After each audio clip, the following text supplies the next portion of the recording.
Hello everyone, today I will show you how to center a text box in Google Sheet. Open your Google Sheet. Now I will center this text box. Click on this text box and click this three dot option. Here you will find this edit option. Now again click on this text box border option. Now click right button and here you will find this center on page horizontally.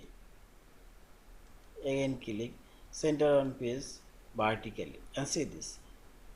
This text box now centered on this drawing page and simply select save and close.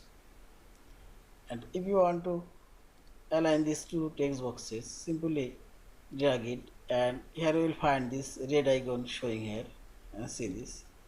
If I take it before and make it, and also here you will find this red line and see this two text boxes centered now. Again see this red line showing here. Yeah, this is.